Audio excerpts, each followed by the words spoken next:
Euzubillahimineşşeytanirracim. Bismillahirrahmanirrahim.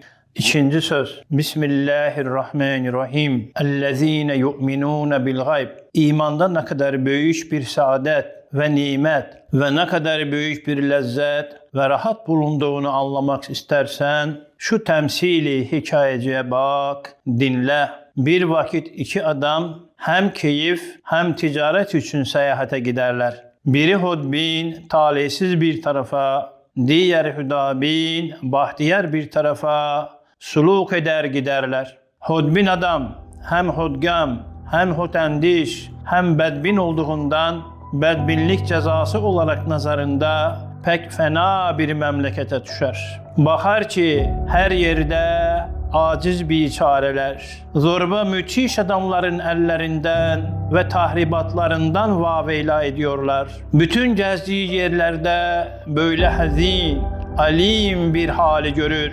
Bütün memleket bir matemhane-i umumi şeklini almış. Kendisi şu alim ve müzlim haleti hissetmemek için serhoşluktan başka çare bulamaz. Çünkü herkes ona düşman ve ecnebi görünüyor. Ve ortalıkta dahi müthiş cenazeleri ve meyusane ağlayan yetimleri görür. Vicdanı azap içinde kalır. Diğer hüdabin, hüdaperest ve hakandiş, güzel ahlaklıydı ki nazarında pek güzel bir memlekete düştü. İşte bu iyi adam girdiği memlekette bir umumi şenlik görüyor. Her tarafta bir surur, bir şehri ayin, bir cezbe ve bir neşe içinde zikirhaneler. Herkes ona dost ve akraba görünür. Bütün memlekette yaşasınlar ve teşekkürleriyle bir terhüsat-ı umumiye şenliği görüyor. Hem tekbir ve tahlil ile mehsurrane ahz-ı asker için bir davul, bir musika sesi işitiyor. Evvelki bedbahtın hem kendi hem ümumi halkın elemi ile mütellim olmasına bedel, şu bahtiyar hem kendi hem ümum halkın sururu ile mesrur ve muharrah olur. Hem güzel de bir ticaret eline geçer, Allah'a şükreder. Sonra döner, öteki adama rast gelir, halini anlar, ona der, yahu sen divane olmuşsun. Batnındaki çirkinlikler zahirine aks etmiş olmalı ki gülmeyi ağlamak, terhizatı sormak ve talan etmek tevehhüm etmişsin. Aklını başına al, kalbini temizle. Ta şu musibetli perde senin nazarından kalksın, hakikati görebilesin. Zira nihayet derecede âgil merhametkar, rayyetperver müktedir, intizamperver, müşfik bir melikin memleketi.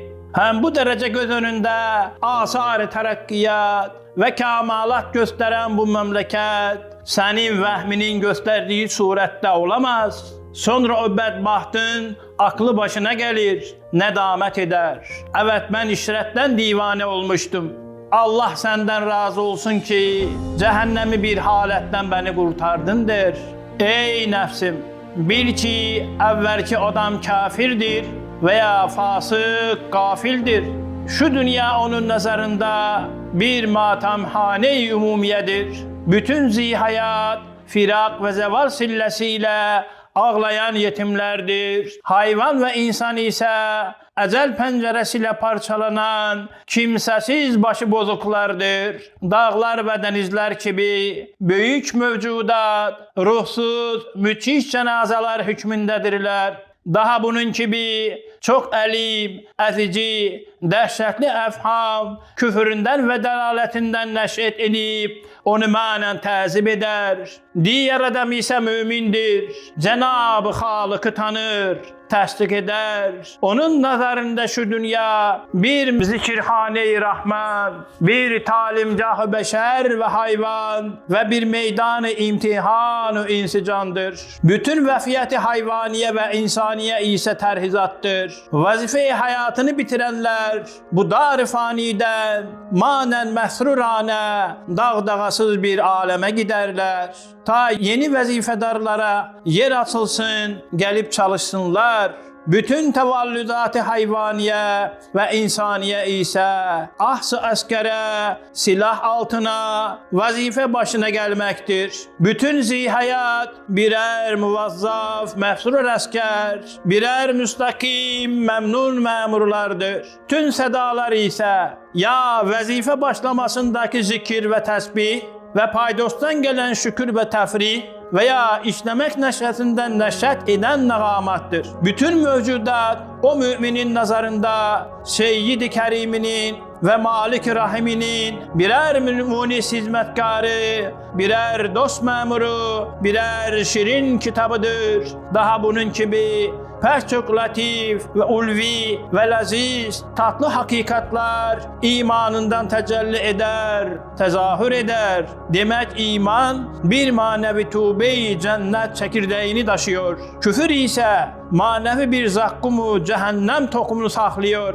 Demek selamet ve emniyet yalnız İslamiyet'te ve imandadır. Öyleyse biz daima elhamdülillah ala dinil İslam ve kemalil iman demeliyiz.